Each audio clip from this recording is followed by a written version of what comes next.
안녕하세요. 책약사입니다. 오늘 낭독해드릴 책은 잃어버린 기도의 비밀입니다. 김영사에서 출판이 되었고요. 작가는 디바인 매트릭스의 저자 그렉 브레이든입니다. 작가 소개를 먼저 하겠습니다. 그렉 브레이든, 1954년 미국 미주리주에서 태어났다. 지질학을 전공하고 시스코 시스템즈를 비롯한 글로벌 기업에서 컴퓨터 시스템 디자이너로 활약했다.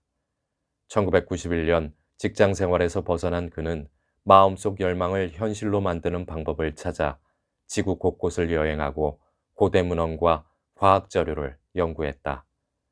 그 결과물을 모아 신성한 코드, 프랙털 타임, 디바인 매트릭스 등을 펴냈다.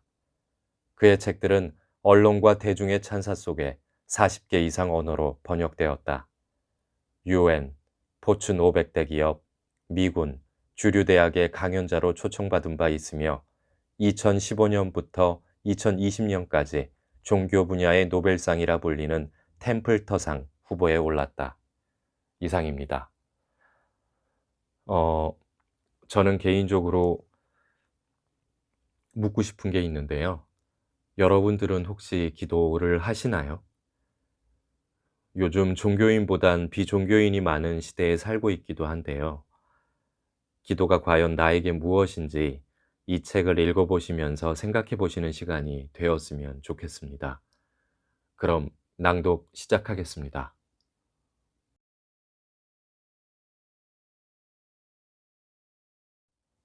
첫 번째 비밀, 잃어버린 기도. 저기 어딘가에 무엇인가 존재한다. 우리가 인식하는 일상의 저편에 우리를 위로하는 신비로운 존재, 어떤 힘이 실재한다. 우리는 그것을 이야기하고 그것을 느낀다. 그것이 정확히 무엇인지 모르면서도 그것을 믿고 그것에게 기도한다. 창조의 그물에서부터 신의 영에 이르기까지 다양한 이름으로 불리지만 고대의 전통들은 그것이 실제함을 알고 있었고 그것을 삶에 적용하는 방법 또한 알고 있었다. 고대인들은 어떻게 하면 눈에 보이지 않는 이 힘을 이용해 우리의 몸을 치유하고 관계를 개선하고 세상에 평화를 가져올 수 있는지 후손을 위해 당대의 언어로 상세한 지침을 남겼다.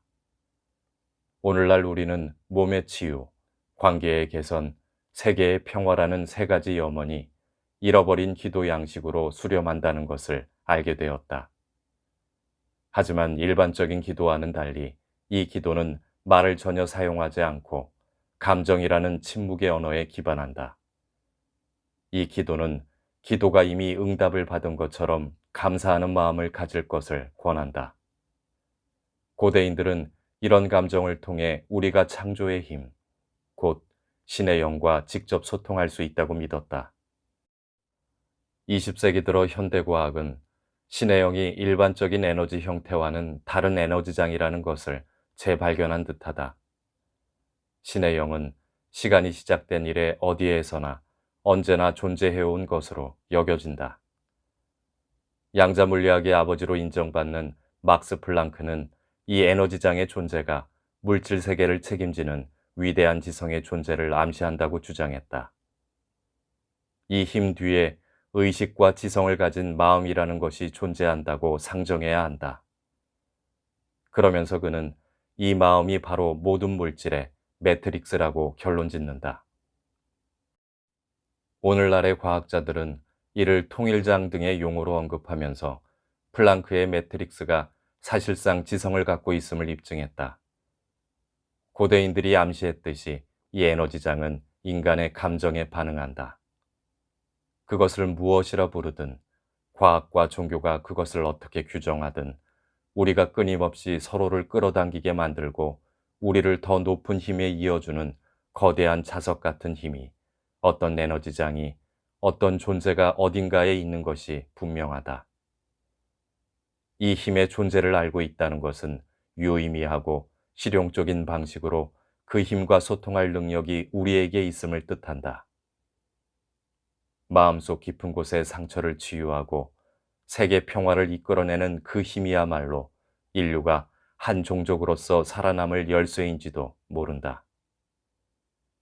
2000년에 전 세계적으로 실시한 인구조사는 유사 이래 가장 정확한 조사로 인정받는다. 전 세계의 가정을 대상으로 진행된 이 연구에서 매우 흥미로운 통계 결과가 나왔다. 사람들은 저마다 어떤 삶의 목적이 있으며 혼자가 아니라는 생각을 품고 살아간다는 점이다. 세계 인구의 95% 이상이 초자연적 힘이 존재한다는 것을 믿으며 그 중에서 절반 이상은 그 힘을 신이라고 부른다. 그렇다면 문제는 저기 어딘가에 무엇이 존재하느냐, 존재하지 않느냐가 아니라 그 무엇이 우리 삶에 어떤 의미가 있느냐 하는 것이다. 우리 중 대다수가 믿고 있는 초자연적 힘과 어떻게 소통할 수 있을까? 이에 대한 답은 수천 년 전 고대인들이 자연의 비밀을 설명한 내용에서 찾을 수 있다. 이미 예상했겠지만 인간과 신을 연결하는 언어는 우리 모두의 아주 일반적인 경험에서 찾을 수 있다. 그것은 느낌과 감정의 경험이다. 마음에 일어나는 특별한 느낌에 초점을 맞출 때 우리는 4세기경 편집된 성경이 보급된 이후 사람들에게 이친 기도 양식을 사용하게 된다. 느낌과 감정을 기도의 언어로 사용하기 위한 열쇠는 기도가 어떻게 이루어지는지를 이해하는 데 있다. 속세인의 발길이 닿지 않는 외딴 사원들에서 우리 중 95%가 실제한다고 믿는 신성한 존재와의 소통 방식이 아주 잘 보존된 채 발견되고 있다. 느낌과 감정의 기도.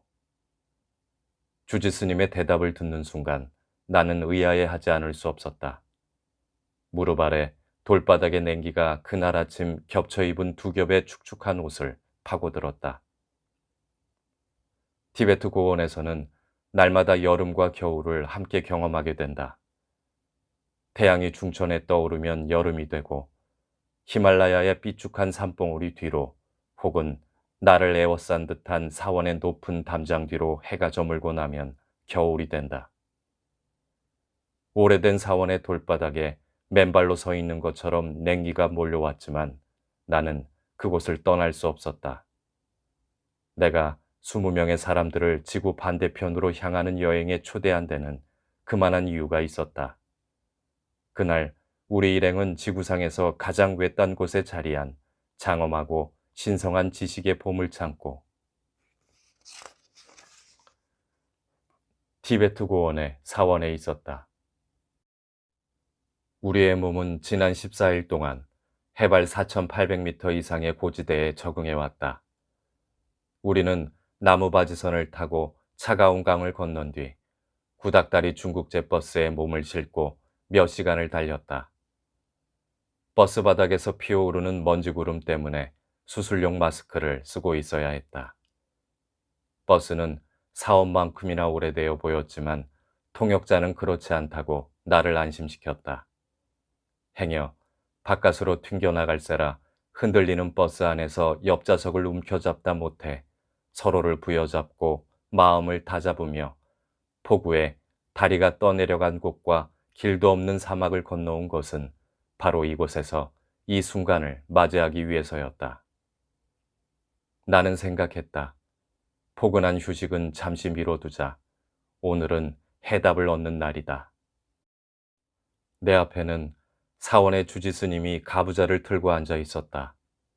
나는 세월을 잊은 듯한 아름다운 남자의 눈에 온 신경을 집중했다. 그리고 여행 중에 승려를 만날 때마다 해온 질문을 통역자를 통해 그 주지 스님에게도 던졌다. 우리는 스님께서 기도하시는 것을 봤는데요. 하루에 14시간에서 16시간 동안 연부를 하고 종을 치고 사발을 문질러 소리를 내고 손동작을 취하면서 만트라를 외우는 모습을 봤지만 그것은 겉모습이죠. 그동안 스님의 내면에서는 어떤 일이 일어나고 있었습니까? 통역자가 주지 스님의 대답을 전해 주었을 때 나는 온몸에 전율이 일었다. 바로 이 대답을 들으려고 여기까지 왔다는 것을 알 수 있었다. 당신은 우리의 기도를 본 것이 아닙니다. 기도는 눈에 보이는 게 아니기 때문이죠. 주지스님은 발밑에 뜨거운 양모 승복을 바로잡고 나서 이렇게 덧붙였다. 당신이 본 것은 우리가 우리의 몸속에 감정을 불러일으키기 위해서 한 행위들이죠. 기도는 감정으로 드리는 것입니다. 주지스님의 명료한 대답은 나를 휘청거리게 했다. 그의 말은 2000여 년 전 고대 그노시스파와 그리스도교 전통에 기록된 사상을 그대로 반영하고 있었다. 요한복음의 초기 번역본, 예를 들면 16장 24절에는 주지스님의 대답처럼 바라는 바가 이미 성취되었다는 기분에 흠뻑 젖음으로써 기도에 힘을 부여하라는 권면의 말이 있다. 동기를 숨기지 말고 진솔하게 요청하고 이미 응답받았다는 기분에 젖어들어라. 우리의 기도가 응답받기 위해서는 무엇보다도 우리의 긍정적인 바람에 수반되곤 하는 의심을 넘어서지 않으면 안 된다. 나그 한마디 문서에 기록된 예수의 가르침에서 예수는 양극단을 오가는 마음을 극복하는 힘에 대해서 짧게 언급한 다음 의심을 떨쳐내기만 하면 우리가 산아 움직여라 라고 외치면 산도 움직일 것이라고 말한다. 그렇게 오랜 세월 동안 면면이 전해 내려온 지혜라면 오늘을 살아가는 우리에게도 그대로 적용되어야 마땅하다. 주지스님의 말씀과 고대의 두루마리들은 서구에서 까맣게 잊힌 기도 양식을 거의 똑같은 말로 설명하고 있다. 과거에서 얻은 신성한 교훈. 기도는 인간이 할 수 있는 것 중 가장 오래되고 신비로운 경험이다. 물론 가장 사적인 경험이기도 하다. 기도라는 단어가 영적 수행법이나 의식에서 나타나기도 전에 그리스도교와 그노시스파의 가장 오래된 기록에서는 눈에 보이지 않는 우주의 힘과 소통하는 우리의 능력을 묘사하는 데에 칭교 같은 단어를 사용했다. 기도는 경험하는 사람마다 독특한 모습을 띈다. 혹자는 기도하는 사람의 수만큼이나 다양한 기도의 방식이 존재할 것이라고 상정하기도 한다. 오늘날 학자들은 갖가지 형태의 기도를 아우르기 위해 기도를 크게 4가지 범주로 나누었다. 특별한 기준 없이 그 범주를 나열하면 다음과 같다. 첫째, 격식을 갖추지 않은 일상적 기도. 둘째, 간청하는 기도. 셋째, 예배의식에서 행하는 의식적 기도. 넷째, 명상적 기도. 학자들은 어떤 기도든 4가지 범주에 하나 이상 해당한다고 말한다. 이런 설명이 적절하기도 하고 또 이들 형태의 각 기도가 저마다 효과가 있다고도 할 수 있겠지만 이 4가지 범주에 속하지 않는 다른 형태의 기도가 항상 존재해 왔다. 다섯째 기도 양식, 즉 잃어버린 기도는 오롯이 감정을 바탕으로 한다. 우리는 무력감에 휩싸여서 초자연적 힘에 도움을 호소하곤 한다. 그런데 감정을 바탕으로 하는 기도는 전 세계 95%의 사람들이 믿는 지성의 힘과 소통할 능력이 우리에게 주어져 있으며 우리가 그 결과에도 참여할 수 있다고 믿는다. 이 기도는 아무런 말도 하지 않고 특정한 자세나 손 모양을 취하지도 않고 눈에 보이는 어떤 표현도 하지 않은 채 기도가 이미 응답받은 것처럼 분명하고 확실하게 느끼기만 하면 된다고 말한다. 이런 무형의 언어를 통해 우리는 우리 몸의 치유, 친구와 가족의 풍요로움, 나라 사이의 평화를 가져오는 일에 참여하게 되는 것이다. 이런 기도 양식을 나타내는 것들을 보면서도 그것이 무엇을 의미하는지 제대로 알아차리지 못하는 경우가 적지 않다. 일례로 아메리카 남서부 사막지대에 세워진 고대 석조 건축물은 원래 예배당이었다. 그곳은 지혜를 공유하고 기도를 올리는 성소였다. 땅을 깊이 파서 지은 이 원형의 석조 건축물은 이른바 키바라고 알려져 있는데 새기고 깎고 색칠한 키바의 벽들을 잘 살펴보면 잃어버린 기도 양식이 원주민의 전통 속에서 어떻게 활용됐는지 단서를 찾을 수 있다. 포코너스 지방의 키바 유적지 내부에는 오래전 석조 건물의 벽을 뒤덮었던 진흙벽토의 흔적이 남아있다. 진흙벽토에는 풍요로운 옥수수 들판 위를 떠도는 비구름과 번개의 모습이 희미하게 새겨져 있다. 다른 벽에는 엘크와 사슴 같은 야생동물이 그려져 있어 계곡에서의 풍요로운 삶을 보여준다. 고대의 예술가들은 이와 같은 방식으로 잃어버린 기도의 비밀을 기록해 놓았다. 그들은 경험하고 싶은 것들의 이미지로 주변을 가득 채워넣고 기도를 올린 것이다. 그 그림들은 오늘날 교회나 사원에서 흔히 볼 수 있는 기적이나 부활의 장면과 다르지 않다. 이런 이미지는 기도를 드리는 사람에게 기도가 이미 응답받았다는 느낌을 불어넣어 준다. 고대인들에게 기도는 오감이 총동원된 온몸으로 느끼는 체험이었다.